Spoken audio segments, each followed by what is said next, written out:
কোনো বিরিয়ানি মশলা ছাড়াই ঘরোয়া মশলা দিয়ে এইরকম সুস্বাদু চিকেন বিরিয়ানি কি তুমিও বানাতে চাও? তাহলে আজকের রেসিপিটা তোমার জন্য।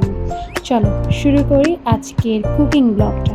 প্রথমেই কড়াইটা গরম করে নিয়েছি, এরপর হাফ কাপ সরিষার তেল দিয়ে নিচ্ছি, যেহেতু চিকেনটা আমরা সরিষার তেলেই কষাবো।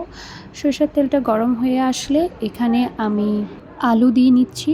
ফার্স্টে আলুটা ফ্রাই করে নেব এই তেলে, কারণ আমরা বিরিয়ানিতে যে আলুটা দিব এই আলুটা যদি কাঁচা দিয়ে দিই তাহলে আলুটা ভেঙে যাওয়ার সম্ভাবনা থাকে। তাই আমি আগে গোল্ডেন ব্রাউন করে আলুটাকে ভেজে নিচ্ছি।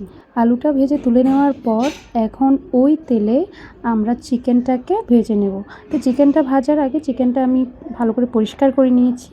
এরপর এখানে কিছু গুঁড়া মশলা দিয়ে দিচ্ছি, যেমন হলুদ 1 চা চামচ, 1 চা চামচ মরিচের গুঁড়া, হাফ চা চামচ জিরার গুঁড়া আর ধনে গুঁড়া, স্বাদ মতো লবণ দিয়ে আমি ভালো করে এটাকে মিক্স করে নিচ্ছি। মিক্স করে এটাকে আমরা আলু ভাজার ওই তেলের মধ্যে ফ্রাই করে নেব। রান্নার কাজটা চলতে থাকুক, ততক্ষণে প্রতিদিনের মতো তোমাদের কাছে রিকোয়েস্ট করছি, আমার চ্যানেলে যারা নতুন অবশ্যই চ্যানেলটাকে সাবস্ক্রাইব করে পাশে থাকবে।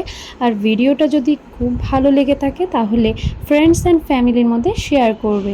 আর কেমন লেগেছে অবশ্যই কমেন্টে জানাবে। যারা সেম ভিডিওটা আমার ফেসবুক পেজ থেকে দেখছো তারা আমার ফেসবুক পেজটাকে অবশ্যই ফলো করে রাখবে, যাতে করে নতুন ভিডিও আমি আপলোড করার পর সাথে সাথে তোমাদের কাছে নোটিফিকেশন চলে যায়। অন্য পাশে আমি পোলাওয়ের চালটা বসিয়ে দিয়েছি। এখানে পানি গরম করে এখানে চাল দিয়ে নিয়েছি, কিছু গোটা মশলা দিয়ে নিয়েছি, যেমন দারুচিনি, স্টার নিস এবং তেজপাতা, এলাচি, এগুলো দিয়ে আমি চালটাকে দিয়ে দিয়েছি। এই পাশে দেখা যাচ্ছে আমার চিকেনটা প্রায় গোল্ডেন ব্রাউন হয়ে এসেছে, তাই আমি এই চিকেনটা তুলে নিচ্ছি।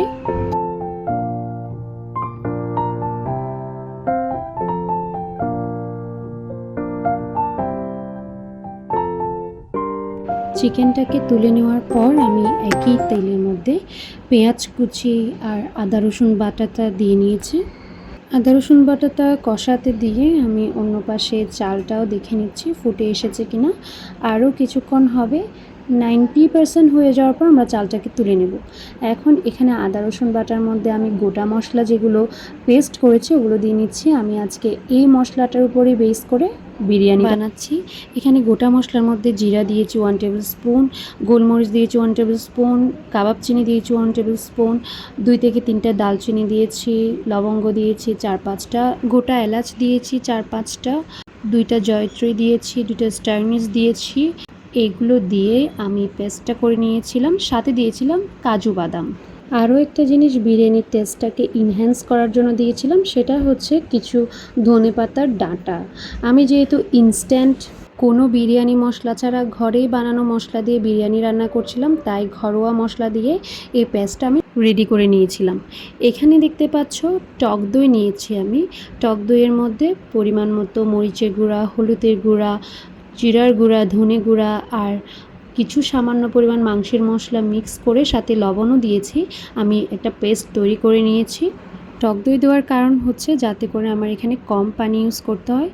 অনেক সময় টক দই দিলে টক দই থেকে পানিটা ছাড়ে, ওই পানির মধ্যে চিকেনটাকে সিদ্ধ করে নিতে হয়। এখন দেখো আমি মশলার মধ্যে চিকেনটা দিয়ে নিয়েছি। চিকেনটা দিয়ে নেওয়ার পর আমি আজকে এখানে কিছু ছাগলের কলিজা ইউজ করেছি, যেহেতু আমার বাচ্চা খাবে এই চিকেন বিরিয়ানিটা। বেসিক্যালি ওর বায়নাতেই আজকে চিকেন বিরিয়ানিটা রান্না করা, তাই সাথে কিছু কলিজাও অ্যাড করে নিয়েছি। এখানে চিকেনটা ভালোভাবে কষানোর পর চুলার আঁচটা কমিয়ে দিয়ে সাবধানের সাথে টক দইয়ের মিশ্রণটা আমাদেরকে দিতে হবে।